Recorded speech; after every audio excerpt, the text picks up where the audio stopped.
Hello, welcome everyone. Welcome to Dare to Share with Mistie Layne. I am your host, Mistie Layne. I am the best-selling author of the book What Goes Up. I'm also the founder of the Right to Ignite Women's Empowerment Retreats and also the founder of the movement hashtag Be That One, which you can find on Facebook, hashtag Be That One. I encourage you to go over there and join so that we can start building that community to grow together. I'm so excited for you to be here today for our guest, Miss Wanda Reynolds. She is a survivor. Let me tell you, she's been through some struggles. She is here to share openly, honestly, and transparently with you.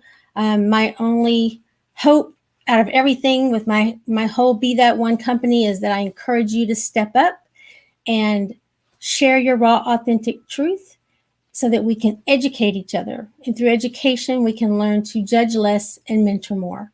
So I'm very excited that Wanda has decided to dare to share today and will be giving us her story. I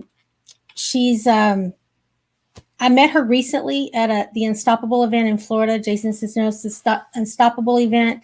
I actually connected through her through Dr. Duck Wong, Dr. V, and we just kind of hit it off. We had a lot in common. We started talking, and I said, you know what? People have to hear your story. They just have to. But before we jump into Miss Wanda, I'm going to ask that everyone hit your like button. There's some hearts on the screen for Miss Wanda. I ask that you share this out. You never know who might need to hear something that might be said on this broadcast today. It's very important that we spread that love and spread that message and spread that inspiration so that other people can be motivated to take action on it.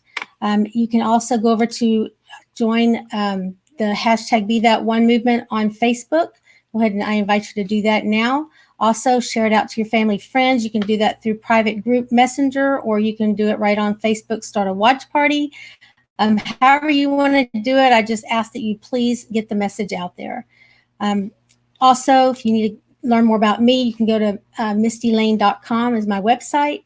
If you want to purchase one of my books, you can purchase a signed copy there on the website, or you can just buy it on any of the regular old Amazon, bookstore, Walmart, Target, whatever, Barnes and Noble. And if you want to be a guest, I ask that you email me, Mistie Layne at mistielayne.com, and type guest in the subject line. I have quite a long lineup already of some wonderful, amazing people that I'll be bringing on to you. And I have some exciting news. Dare to Share is actually going to be going to 2 times a week, starting sometime towards the end of June. Unfortunately, I have to have my gallbladder taken out, so I'm going to have to wait. I wanted to start it now, but I have to wait and wait for that surgery to be over and recuperate a little bit from that. But then we're going to move to 2 days a week. And my hope and my dream is that eventually we'll do it every day. It's a dream of mine to get transparency out. I want transparency to be a common household thing. All right, so let's get Miss Wanda in here.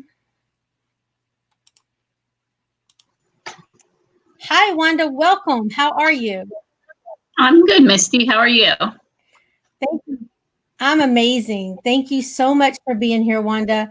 I'm so excited for everyone to hear your story. I know that you and I have talked a few times, and you're such a survivor. And I'm excited for everyone to hear about it. I want to show a couple of graphics real quick.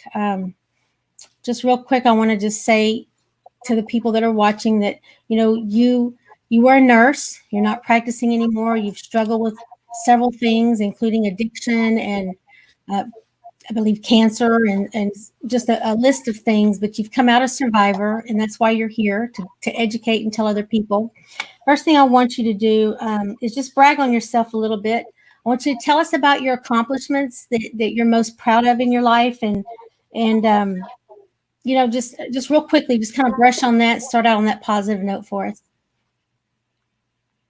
So I'm proud of coming to sobriety. That's one of my big accomplishments. And then, of course, my 2 children, they're 23 and 19, and one's going to be a junior in college, and he's going to be music education. And my daughter's getting married in September, if everything opens up that we're allowed to, because right now they're saying no buffets and no dancing at this point still. So that's up in the air, but they're good heads on their shoulders. I'm proud that I've stepped out to building my own company within Simple Changes, it's multi-level marketing, but that is something way out of my box. Just, living through fear, that's accomplishment every day sometimes. So, just to be here, and congratulations, going to 2 times a week. That's awesome news too. Yes, yay. I'm excited for it. And I wanted to mention, as I was doing some research, I got to hear a couple of videos where your son, is his name Jacob? What's his name? No, my son's Slade. Slade. Slade and Dominique, yeah. Okay. Slade and Dominique. I'm sorry. Okay. All right. So let's go ahead and get on in. I want you to go back now and talk to us about the dark times, and tell us, well, you put the work in and you became a nurse, and that was quite an accomplishment right there in itself. Tell us why you're not practicing anymore and why you no longer hold your nursing license. Kind of build up to what got into that, what caused that. Sure. So I didn't get my nursing license until I was 37, and I'm 51 now.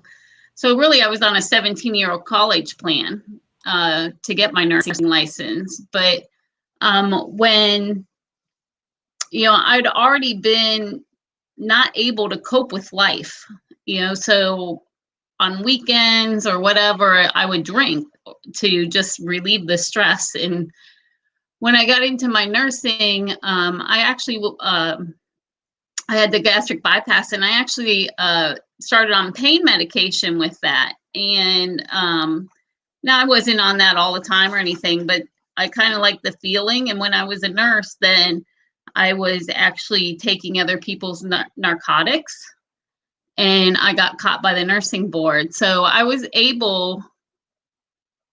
allowed to get my nursing. So I was under discipline, and I was allowed to get my nursing license back. However, getting sober and doing the hard work, I found out that nursing wasn't my passion. I also know I went to be a nurse to be the boss. And that's probably not the best thing to go to nursing school for.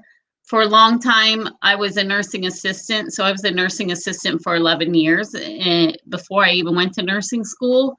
And I just got tired of people telling me what to do. And so I thought, well, hey, I'm going to go to nursing school and I'll be your boss. And I'm going to just tell you, that is not a good reason to go to nursing school.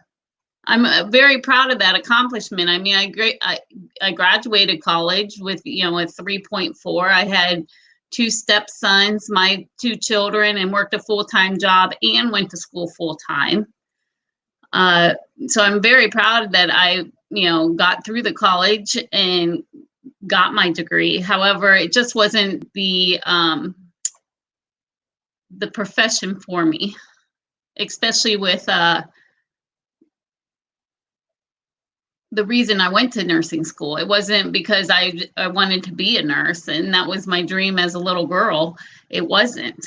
So, growing up, I took all negative things that people said to me, and that was me. I wasn't worth anything. What was the matter with me?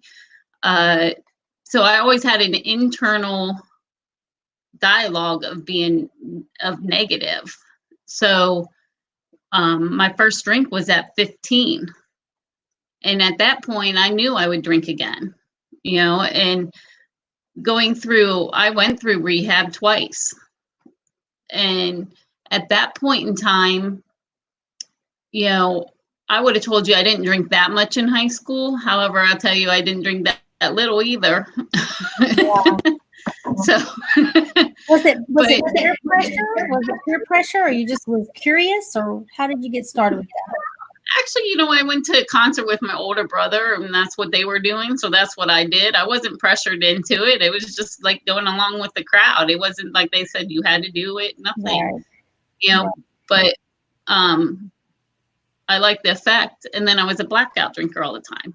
Ugh. But I didn't learn how to cope, and I know that was my coping tool. I always said when I got that drink in me, I could take a deep breath and take a big breath then. And all the stress of life like went away. Of course, it was there the next morning, you know. Yeah. So But what goes up must come down, right? yeah. So, but that was my one coping tool. And then when you're afraid of everything, fear ran my life. I was afraid of failure, afraid of success, afraid to move away, afraid to, I remember in school being afraid to ask a question, so I wouldn't even raise my hand. If I didn't know the answer, I would hope somebody else would ask the question, but if nobody else did, I wouldn't ask it. And then I would live with all that anxiety too. Were you shy?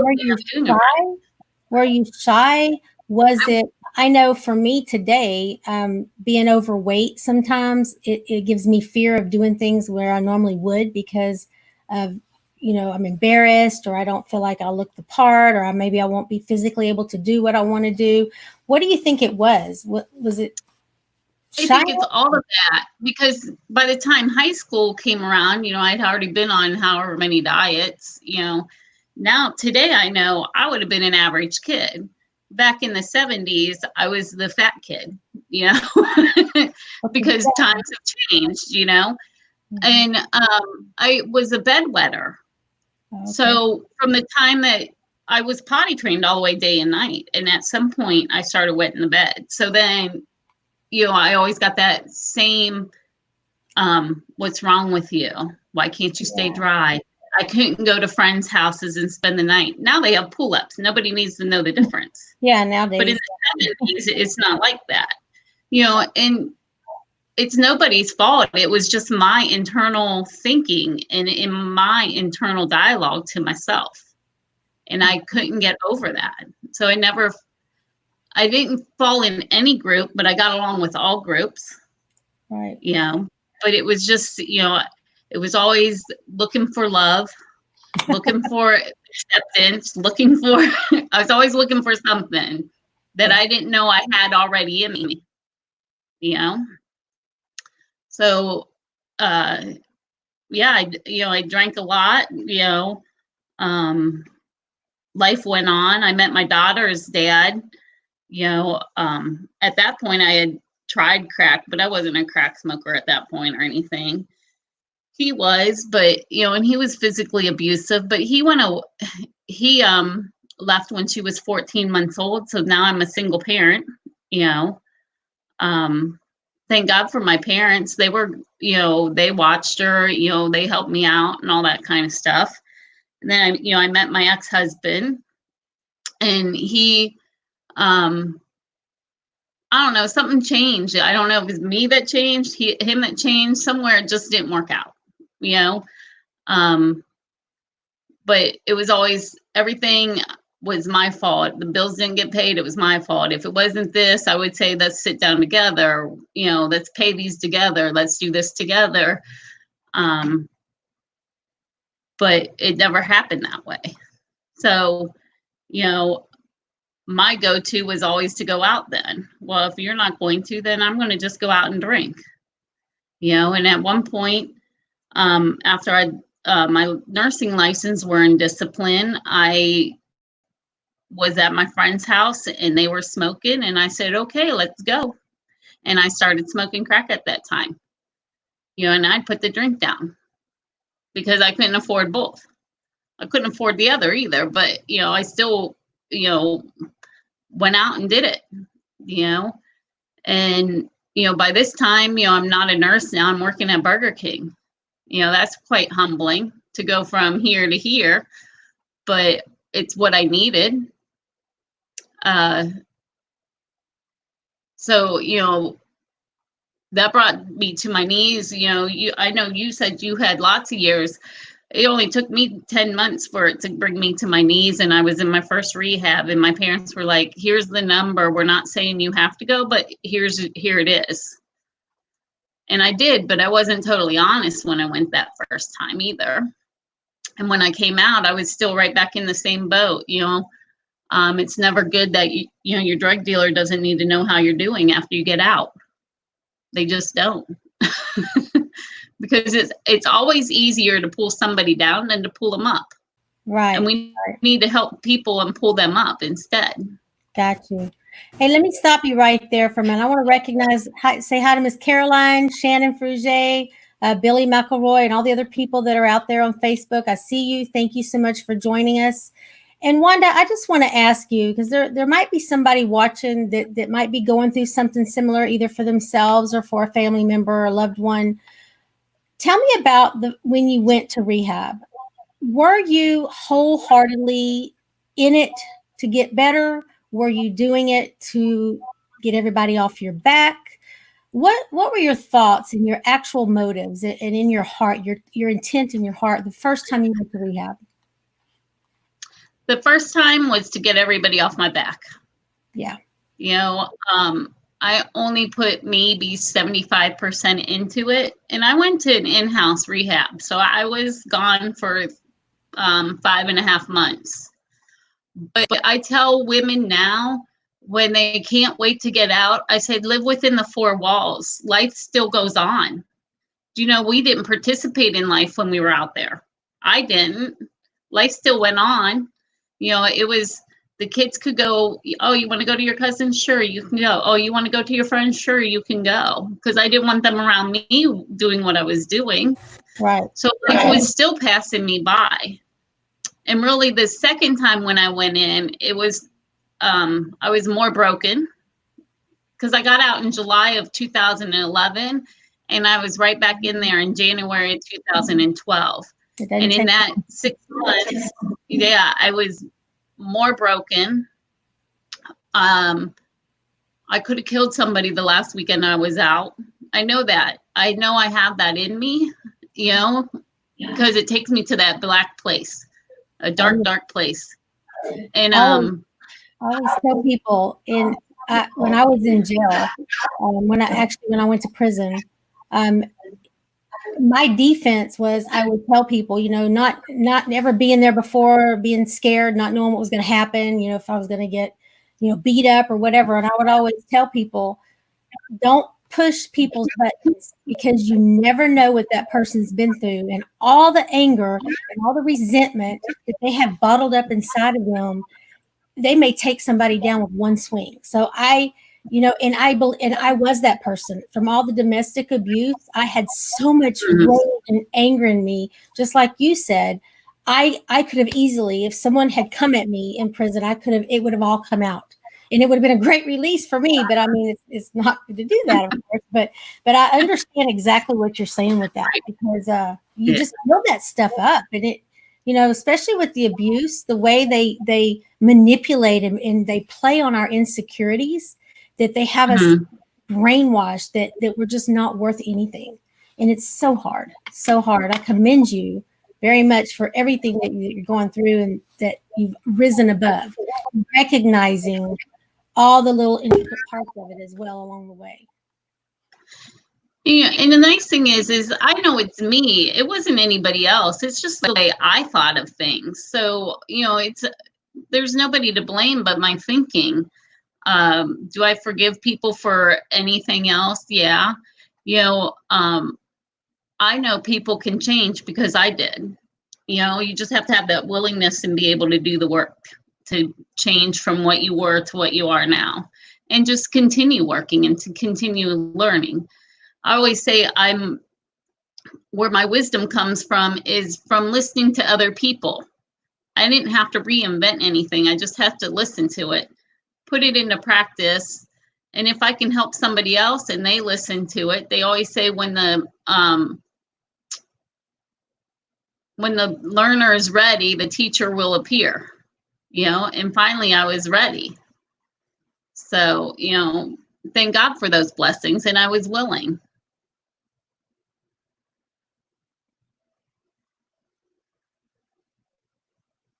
You know, I see you have these common statements women make to rationalize alcohol abuse, and I've done all of those. You know, when you're functional, that's difficult because you don't see problems. I could always see my life unmanageable, but I couldn't see that I was powerless over anything either. I had the power. You know, my life was always unmanageable. You know, pay this bill, so you're robbing Peter to pay Paul for that one, but somehow it all gets done, and Oh, yeah. I don't know, but I've done that. And being a nurse, just like, and I did nuclear medicine, I always had that career to fall back on. So I always made good money quickly when I could hold a job. And it's, that was a downfall because it was easier now as it progressed. Don't get me wrong. It was much different because I couldn't hold a job and I would do pretty much anything for that next hit. But as a nurse, Right. you understand what I'm saying is that you always had that to fall back on. So you could get it. And I remember one time I would just take so much money out of the account. I mean, what I was doing to my family was it was horrible. But I remember I was married to a police officer who was actually an undercover auto theft detective. And I would go to the same ATM in whatever area of town I happened to be getting high in. And he caught the pattern and he started staking those ATMs out to catch me. I mean, so not only was I running from the law, I was running from my family because I was too ashamed to be caught. I didn't want to be caught. My kids were angry. They hadn't been able to work through yet the anger to get to the forgiveness part yet because I was still active in doing all the crap. So let's talk about that a little bit with your children. How much of it did they go through with you? How much of it did they witness? Did they see you drunk? Did they see you high? And also, how long did it take for you to get the relationship you have today with them? So take us back for that, please. Sure. So yes, my kids have both lived through it. So my daughter, when I got sober, she, was in the early teens, and my son, I think, was 11 or something like that. But yeah, they lived through that. They've seen me smoke. They'd seen me falling down drunk. I remember always going to the grocery store and they'd be with me even to get liquor.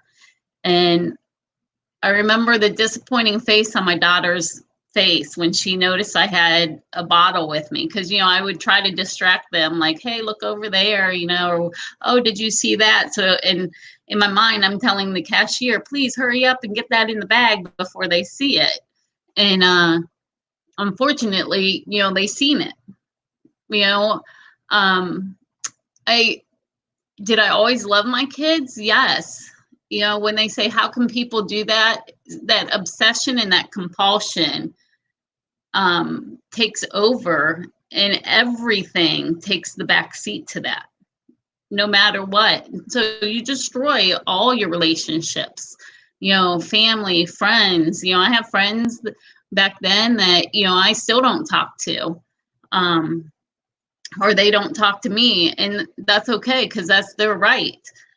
My kids were mad at me, especially the second time I went in rehab. They didn't want anything to do with me hardly because of that. And it took a while to build that. My daughter had went and lived with my parents, and my ex-husband had custody of my son. We had shared parenting, but he had residential. So he's always lived with his dad, So I would take a back seat, though, so that the kids didn't have to. They already lived through my addiction. I've been to baseball games falling over drunk where I couldn't even remember that I was even at the baseball game barely, those kinds of things. So like everybody in the town knew what Wanda did, because it was a small village. Everybody but Wanda, right? Everybody knew for you. Yeah, I remember being 19 though, when we would, stack them up. You only had to be 19 to drink, and we would stack the beer cans up, and we would drink, and we'd be like, yeah, we're an alcoholic, yeah, or whatever. But maybe I hadn't crossed the line at that time. Maybe I had, but I am one today. Do I have to pick anything up to change me today? No. That's the blessing, is being vulnerable and transparent. With my kids, they know that. And I'm very honest with them. They know I don't hold anything back as far as, advice to them whatever. I don't try to, I don't want them to go through what I had to go through, Right. and they live with consequences from me. So, like my daughter, her father died in 2008. A consequence is she'll never know him. She has pictures of when she was a baby with him, but she'll never know him, and those are consequences from my actions that she has to live with by not knowing her real father. Those are things that I live with today. Well, good thing because they do. Kids are resilient. I tell you that. Kids, I just want to welcome my daughter Lauren's watching on Facebook. Lauren, if you have anything you can relate to for the viewers out there, please comment on it so that they can see your comments. I know I put my kids through hell for 10 years, but one thing I'm proud to say today is it has made them strong, resilient. They are tough as nails. And, it's like they have when we pull our kids through something, it's like there's a 50-50 chance. Either they're going to learn from our mistakes or they're going to be so damn mad at us that they go and do it even worse. Right. And I had 3 kids. So it was each one is still, because I didn't start my addiction until I was 32 years old. So right. It's not like, okay, they're grown now. I don't have to worry anymore. It's every day I wonder, and that's why I'm trying to be so present today. And I'm so happy to see that you're so present in your kids' lives for the same reason, is so that we can keep them present with us, but yet not forget what hell was like. Right. Not, they lived it. And I don't want them to forget it. Yes, I love that they forgive me, but I don't ever want them to forget it. I don't want to forget it. Right. I don't ever want to go back to that place again. That was the loneliest, darkest place I've ever been one. And I don't want to speak for you, but I bet you can pretty much relate to that. Definitely. You're a survivor, honey. You're just amazing. It's great. Anyone out there that's listening, you have to understand that there is a chance that you can overcome your worst to live your best. Wanda's an example of it. I try to bring guests on the show, have them dare in transparency so that you can see, no matter how bad it is, that you can rebuild your life. It's all up to you. It's a choice you have to make. There's skills you have to learn along the way. You have to be open to it. You have to be ready for it. Your heart has to be willing to do it.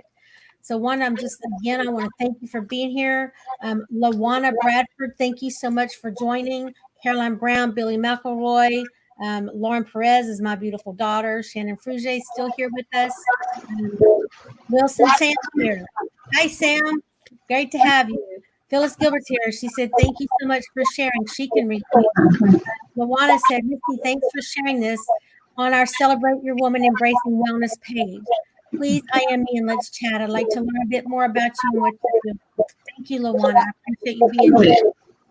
All right, so let's get back to your story here, Wanda. Let's move away from that and let's talk about obesity, because that's something I'm still struggling with. That I had a gastric sleeve surgery 4 years ago, and I've lost 65 pounds. I could stand to use another 65. Pretty much beat myself up over not losing the weight everybody else did. I got real skinny. And I can make excuses all day. I can try to blame it on my hormones. I can try to blame it on I wasn't educated on the right because I went to Mexico. I didn't have that physical support group to educate me on the do's and don'ts after the surgery. But in all transparency, it's what really person herself. It's all about that. So I want you to take us through it. If you can see on the screen, that's you right there in the middle of that. That is me. So that was me in probably like 2002, possibly, because I had a gastric bypass in 2003. Okay. And what had made me is, so I was in nursing school at this time, and I was a nursing assistant. And I was afraid to even sit on chairs because I was 310 pounds there. So I was more round than I was tall because I'm only 5'2". So me too. so I used to have to, you eye the chair going, can I sit on it? Can it hold me? Will it, so I was always like that. When I would be doing clinicals at the hospital and you have to plug stuff in behind their beds, I would have to physically move the side table, the bed, the IV pole, everything to get behind there because I couldn't, reach. I couldn't just skinny through the thing. I had to move everything to get out of my way. I wasn't healthy. I was out of breath all the time. And so I went for the gastric bypass. And, I did lose, I lost like 135 pounds and I keep off a little over 100 right now. So let's just stop for a minute and acknowledge that. That is amazing, Wanda. Amazing. Good for you. Thank you. And, I've learned to be okay where I'm at. Yes. Would I like to be thinner? Yes. Would I like the overhang from my belly to be gone? Yes. Am I always working at it? Kinda. Oh yeah, I have that too. I did a slow, if you follow me, sometimes I'll post pictures of me exercising, and I did a slow-mo one of me doing jumping jacks, and I'm like, oh no, that one can't go on there. That one was horrible. Let's pause right there because I have a little surprise. Let's see here. I actually have that for the viewers because I wanted to show your determination. I wanted everybody to see just how you feel and like you don't give up. You just keep pushing and pushing and pushing. Let me see if this is the right one. Yep. Yeah, do frog hops there. I love that. That is so great. It's motivating, maybe somebody else, it's motivating for me. I'm doing it. This is me. This is authentically me. I'm not any skinnier than what you just seen on that picture. On that video, that is just me. The hardest part is getting. Are you there? Oh yeah, so you did the hardest part is getting, so that was my Facebook. It was like 10 seconds today, like the hardest part was getting started. I ran and walked a 5K today before I started work today. So that's amazing, Wanda. That's great. So what gives you that? Okay, so like so let's just go back a little bit. So I know for me, I thought that surgery was my cure-all. I thought I would even tell my coworkers, I would be like, I'm so excited. In 1 year, I'm going to be skinny. Like there's no way around it. I'm going to be skinny next year. I can't wait for it to get here. And then you have the surgery and you lose that initial weight. You lose your hair, you go through everything. But then some of us don't lose all the weight that we think we're supposed to. And it's, it's depressing. And it's really a realization that can't fix it. The problem isn't in your stomach. You can't cut the problem out. The problem is in our minds because we, and I know you shared this with me, we emotionally eat. We eat our pain away. And so unless we start to focus in and get those pain points and go through them and heal from them, then cutting your stomach out or having a tummy tuck or whatever you go and splice and dice and do to yourself, it's not going to fix the problem. It's just not. So if you're out there listening and you're thinking you're going to go have this gastric bypass, anyway, just don't be fooled that it's just the cut of a knife. You have to do the work here. You have to do the work. So talk to us a little bit about that. When you came to realize that and how that motivates you today. So, it is just a tool because I was like that too. I don't want to have to do the work. And life is work, So I wanted to, have that gastric bypass and, my goal was only to be 150, so I was going to be satisfied there. So I didn't have to be skinny, just like 150 would be cool. But I didn't want to have to do the work either. So 325, 150 is great. Right. So then you take away, so, I just traded one thing for the next thing.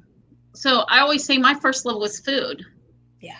Right. And then when I had the gastric bypass, you took my first love away, and then when you have a gastric bypass, drinking, it hits you like that. Yeah.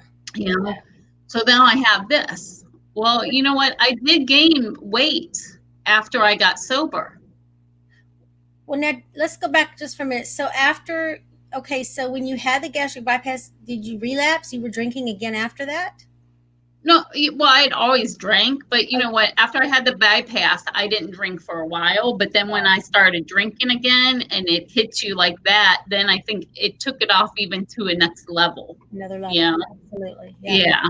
I've been sober since 2012. So, I mean, so now you're looking at a span of time between, 2003 and 2012. Did I drink the whole time? I was a binge drinker.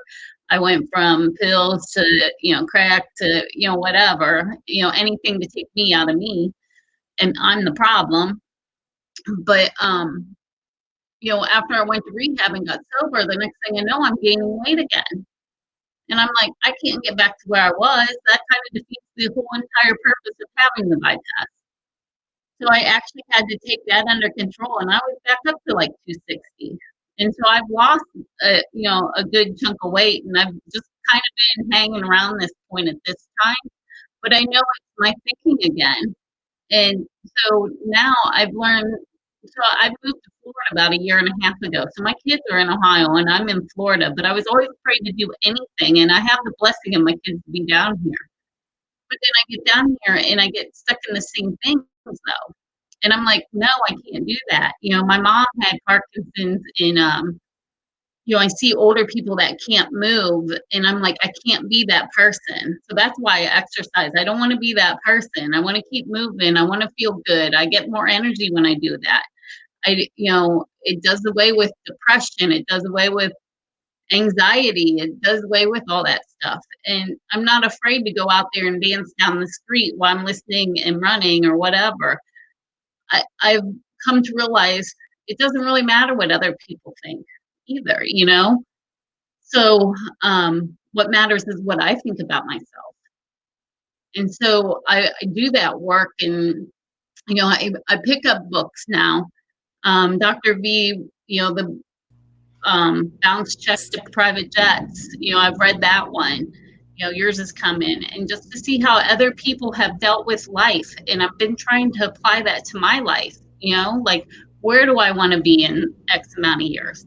Right. Why did I do this? And it is looking at yourself. I have to assess myself. And then whatever I assess myself with, I have to commit to those things. Smart. And trust the process. And it's a constant assess what's wrong or what's going right. It doesn't always have to be wrong. Why do we go to what's good, what's working, what's not working?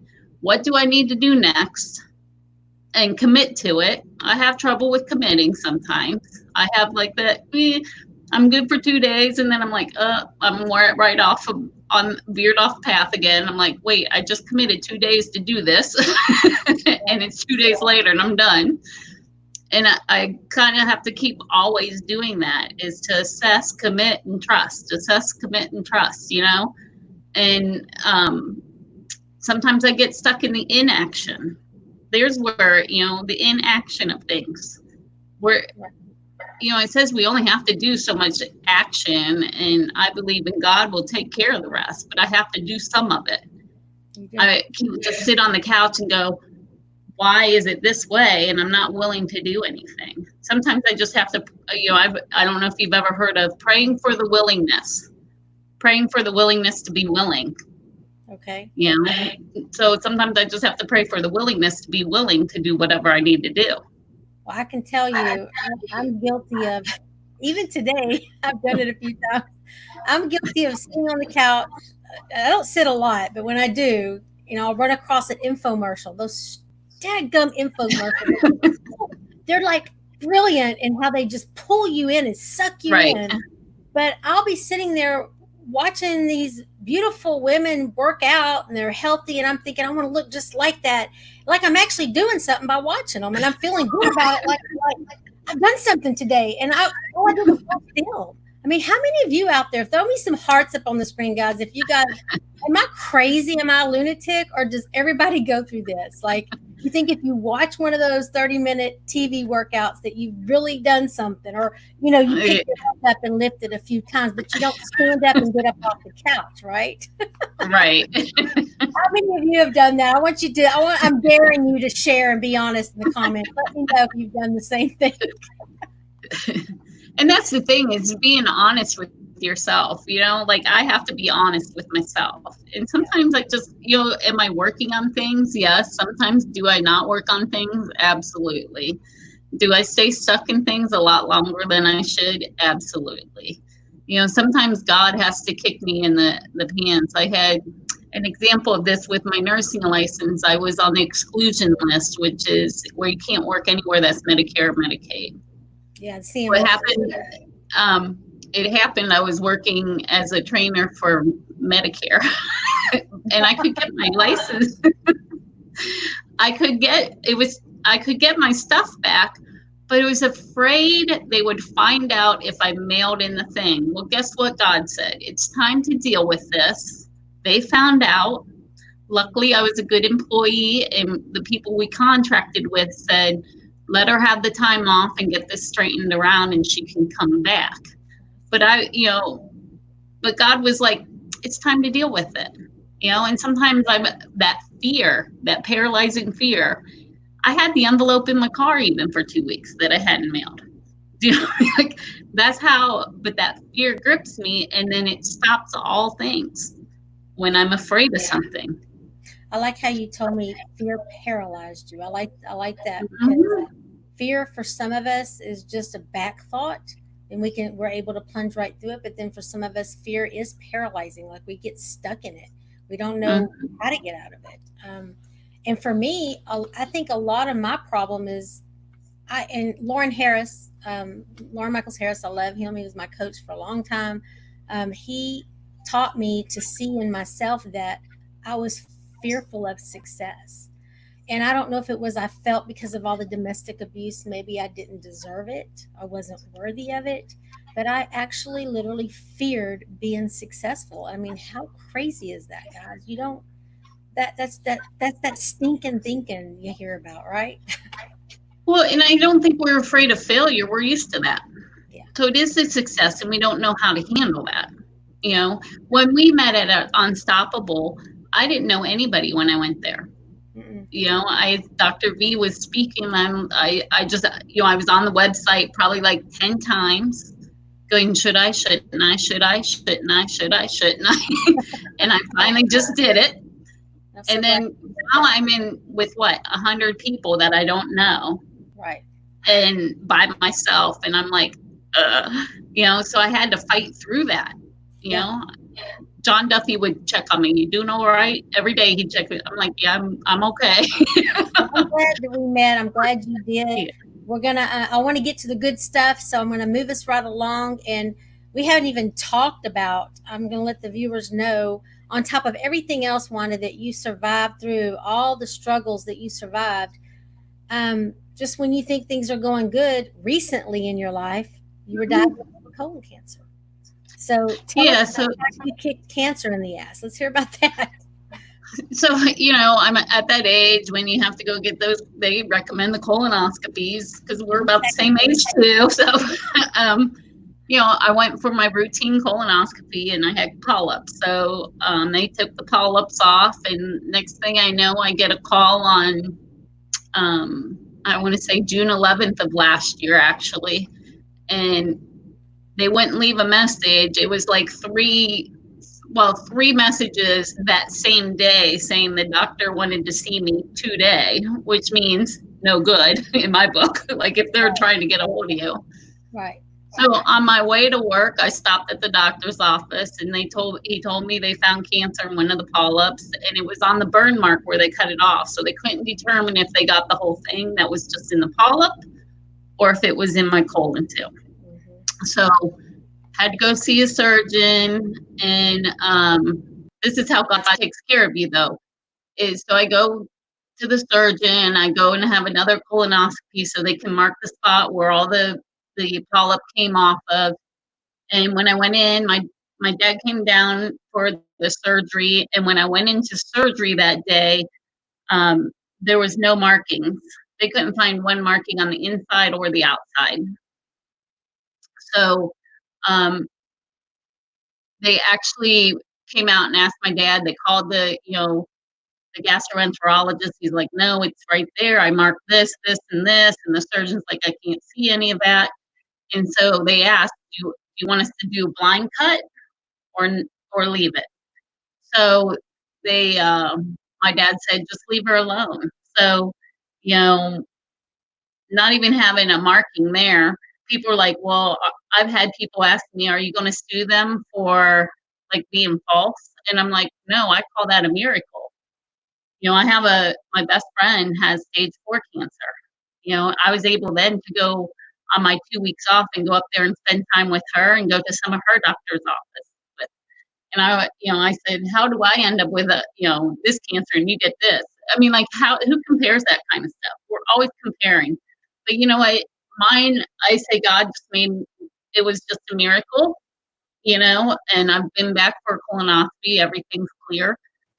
But it's just a miracle, and God did that for me so I could go to Ohio and spend my time with her, Everything works out, doesn't it? Yeah. Because if I would have had part of that, I wouldn't have been able to drive 17 hours to Ohio the next week. No. So that's amazing. Everything you've been through, I just commend you so much. Some of the viewers, Phyllis Gilbert saying fear is false evidence appearing real. And that's true. Christy Nichols Fruge, she says, I understand that paralyzing fear all too well. So this is the whole point of this show, guys. This is what Dare to Share is all about, is when you're honest and you're transparent, then we know we're not alone out there. We know that the things we're going through are similar things that other people go through too. I know when I was in jail looking at a 40-year prison sentence and I thought my life was over, I thought I was an absolute monster. The things that I did for crack cocaine, the things I did to my family, the morals I broke of my own character, my own set of standards that I just trampled through. My gosh, it just takes you to such a devastating place that you feel like you're such a monster. Like there can't be anybody else out there. I mean, I killed somebody behind crack cocaine in a car wreck, and you think you're a horrible person. And I can see how transparency is going to help so many people, especially with suicide. How many people out there get down on themselves, just like I was just talking about, or feel that they've gone too far. They're at a point where they can't return. And because they don't see other people or converse with other people that are in the same exact hellhole, they feel they're a monster. So they want to just die, crawl into a space and die. If we're more transparent and educating with our life, and like honestly, I'm not talking about sugarcoating, I'm talking about the shit that really happens behind addiction or abuse or cancer or whatever it is, then I feel like we're really going to help pull each other up, and it's going to make the world such a more beautiful place. That's why I just thank you again for all of your transparency. You're welcome. I was going to say, as a nurse too, I always say I don't know if I killed anybody, because there were days I worked under the influence, so I can't even say. Like people go, "Well, I didn't have a DUI." You know what happened. I don't know if was somebody's death a direct relation of me working under the influence while I was a nurse? That is a very good point, Wanda. Actually, because I remember when I first started smoking crack cocaine. I was working in a hospital, and my drug dealer, I started dating my drug dealer, and he was actually the drug dealer for so many other people that were in the medical field. Some of the surgeons that I worked with, I learned were on crack cocaine, and it was horrifying. It was like, how do these people, there's every stage of that addiction. Eventually it's going to take over and it's going to win if you let it. So, all right, let's keep moving, because I want to talk about your book, because you're writing your book, and that takes courage, and that it takes strength. Because it's hard to emotionally go. I mean, I've got my book and it's hard to relive that crap, you know? So tell us a little bit about that. We've got just about 4 or 5 minutes left. So just tell us a little bit about it, how you got started, and tell us your plans. You know, when we were when I was in rehab, we used to have to tell our own story. And the first time it was Wanda's 42 years or 40 years in 7 pages. And then the second time was 42. But I think I think being transparent, I thought, you know, I would like to write my story down, and just if I can help one person, it's worth putting my story down on paper. So I'm really just writing my memoir, and, you know, how I've come through fear and the things I've been through. You know, we all have our own story, and, you know, if I can help a few people, then that's what it's about. So, you know, I'm in the early stages of it, so I don't have it, you know, I need to put more of an outline, I guess. I don't, you know, of YouTube, how to write a book, and right from your heart. That's all you got to do. Right from your heart. You want that emotional connection to people. Yeah. People come and ask me because, you know, I got my book out. I'm actually working on my second book now, but they ask me all the time, how did you get started? What'd you do? I said, you just get a pen and you sit there until the words start coming out. It might take a few days, it might take a few weeks, but the words will start flowing, and you don't want to be confounded by an outline when they do. That's my take on it. Okay. Let the words come out, go back later and put them where they need to be. But first, just get it out of you. That's very healing. It's very therapeutic.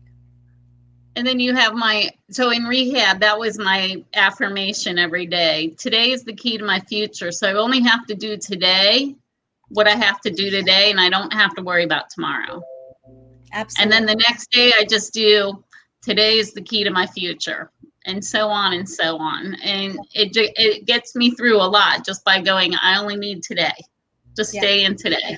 Because as long as I'm doing today what I'm supposed to be doing, tomorrow's taken care of. Yeah. I'm going through a divorce. My ex-husband, he's an alcoholic, and he'd been sober for years. While we were married, he relapsed and went into, you know, the whole, people go through that whole where they're ashamed to admit even to themselves that they're back in the game, right? Mm-hmm. He started going to AA when he finally admitted to me and to himself that he had gotten back into the alcoholism. And one of his mentors there told him, he said, you know, he had been sober for years, and Neil, you know, he had just been starting out, and he would be down, you know, I have to start over today, and man, I thought I was going to hit a month, and now I'm starting back over at the beginning. And he said, what time did you wake up this morning? He'd say 7 o'clock. And his mentor said, well, I didn't wake up till 9. So you have been sober longer than I have today. And that day, it gave him that, yeah, I have been, you know. So there's all these ways. It's about being positive and finding what works in your mind, to not let that negativity bring you down. All right, Wanda, we're going to have to wrap it up. Let's talk a little bit about your simple changes, because not only have you struggled and survived all those struggles, but now you're an entrepreneur, you're writing a book, you're out sharing your story. Now you've started a business. Tell us real quickly about that in about 1 minute. So Simple Changes is a brand new company with CBD, CBG oil. So they've come out with their very first product, and I actually have it here. It's called Simply Satisfy. So it's actually supposed to, it's not supposed to because I take it, but it does curb your appetite. It actually gives me energy. Their next one is Simply Soothe. So that's for a rub-on for muscles. But it's a ground floor breaking thing. And, you know, the thing is natural is in now. So CBD oil, and it's, you know, full spectrum with all the isolates in it, and done my research. They've done theirs. So I jumped on board, and this is way out of my box too. It's like, okay, there's something else out there. And if I don't try it, I'll never know. And that's the way I just have to look at life. All right, if any of you want to try any of Wanda's simple changes, you can reach out to her on Facebook. Her name is Wanda Reynolds. I'm sure you could message her, and she'll be happy to share all that with you.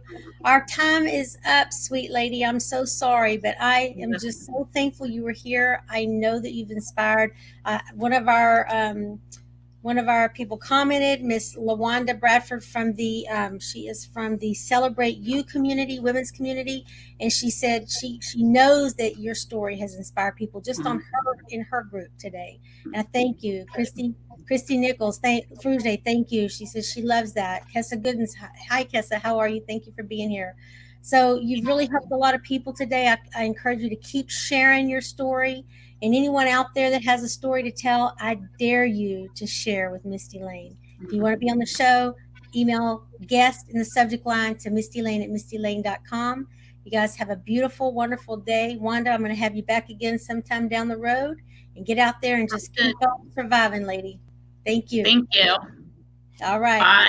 Bye. Bye, guys. Love you all. Please share this out. I ask that you go and join the hashtag Be That One Facebook page, get into that community, and I dare you to come on in and share with me. Till next week, next Thursday at 6 p.m., every Thursday at 6 p.m. Central Time, streaming on Roku, Amazon Fire TV, Apple TV, Instagram TV, YouTube channel, and Facebook Live. Bye, guys. Love you all. Bye.